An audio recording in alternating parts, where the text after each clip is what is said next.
¿Cómo están? Desde Buenos Aires les saluda Héctor Catani. Quería contarles que hace un par de años escribí un pequeño libro que se titula El desfile del licor maldito. Aún no lo he publicado, aunque sí di a conocer varios de los artículos que lo componen.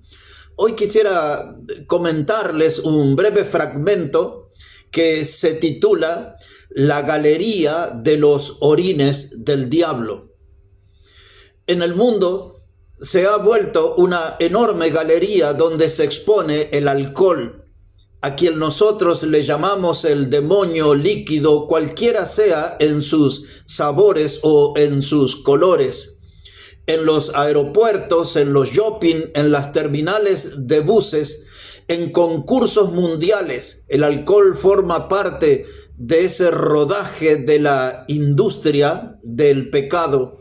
Y bajo el maquillaje de una bebida que promete bienestar, la sociedad responde con un muy elevado nivel de aceptación.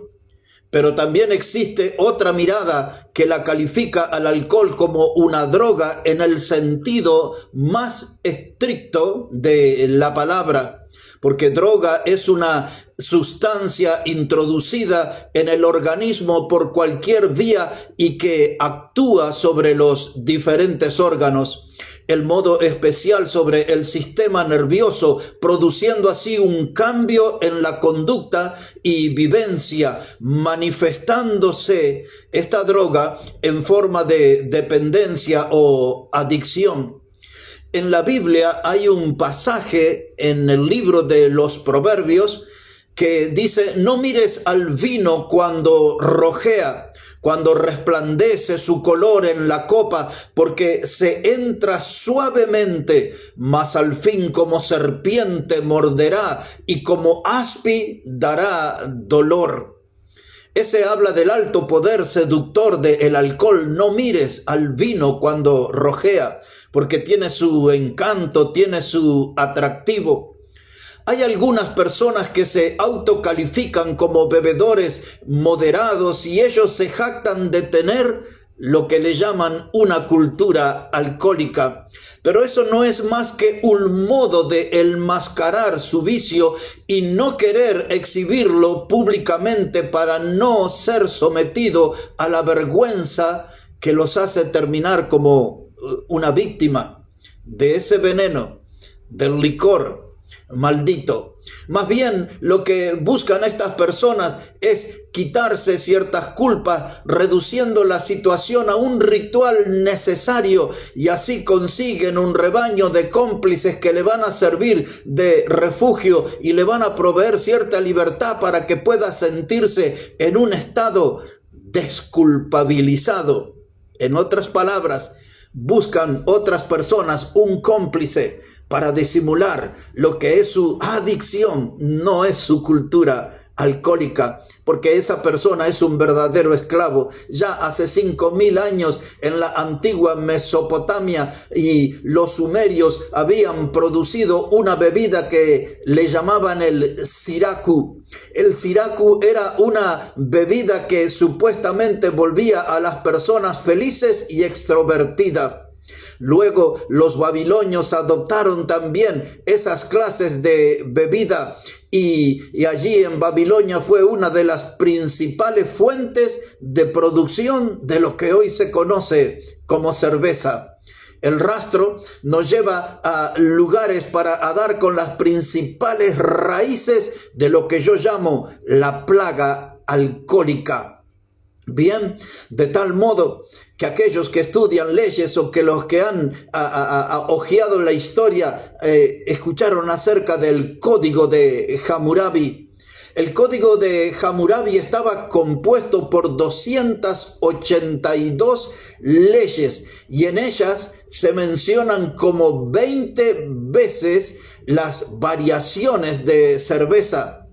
en el código de Hammurabi, recordemos que él era un antiguo rey de Babilonia, está escrito con piedras superiores a los 2 metros ese código.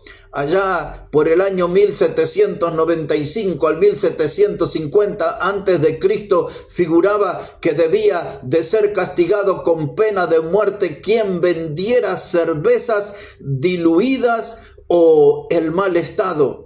Dicho sea de paso, en ese código de Hammurabi figuraba la ley del tallón, la que conocemos en parte como ojo por ojo y diente por diente. Bien, también aquí en la Argentina, en el último cuarto de siglo se ha introducido la fiesta a San Patricio. Ese fue un hombre que fue tomado como esclavo. Se suponía que era un cristiano que vivió en Escocia en el año 400 después de Cristo y que fue secuestrado por unos piratas, vendido como esclavo. Y una vez que él fue liberado, se encargó de contarle a los druidas, aquella gente del sistema del oscurantismo. Y entonces allí fue donde también se inventaron las fiestas de las calabazas, de los dulces, que hoy conocemos como Halloween. El alcohol y la oscuridad ligados desde la raíz de la historia. Allí, en ese tiempo, los egipcios que se encargaron de agregar nuevos componentes a las cervezas, a saber, le pusieron malta, azafrán, miel, jengibre, comino y le dieron el nombre de Situm.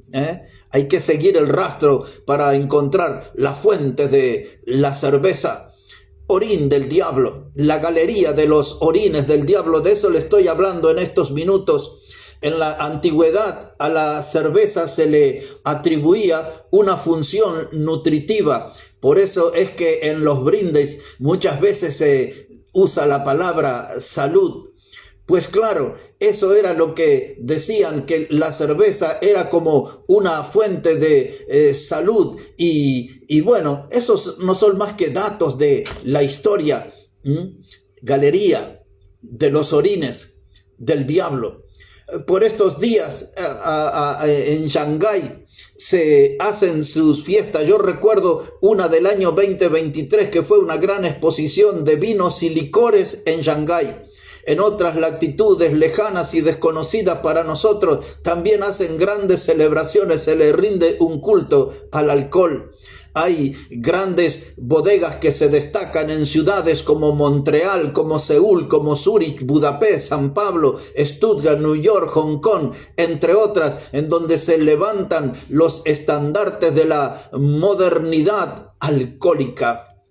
Esto está respaldado por los más altos niveles de la arquitectura y de la ingeniería, porque el talento humano y las huellas digitales del diablo para promover al mayor exterminador de la historia, el alcohol es el mayor exterminador de la humanidad. La Biblia dice, hay de aquellos que a lo bueno llaman malo y a lo malo llaman bueno. Hay aquellos que a la luz le llaman tinieblas y a las tinieblas luz, y a lo dulce llaman amargo y a lo amargo dulce. Hay de aquellos, dice la Biblia, a modo de lamento.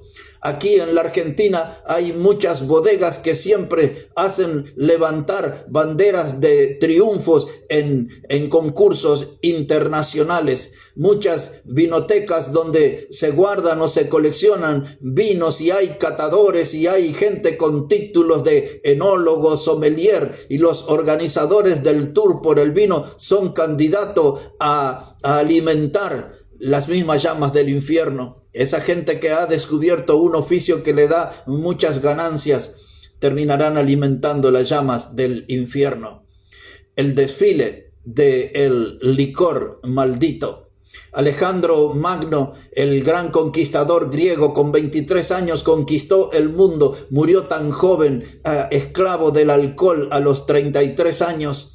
Algunos decían que se dejó morir porque ya no tenía más nada por conquistar, pero el alcohol hizo su obra maligna. El demonio líquido terminó la vida con el joven emperador de los griegos. La Biblia dice, y esta es mi reflexión final: buscad a Dios mientras puede ser hallado, llamadle en cuanto está cercano. Deje el impío su camino y el hombre inicuo sus pensamientos, y vuélvase a Dios, y él tendrá misericordia.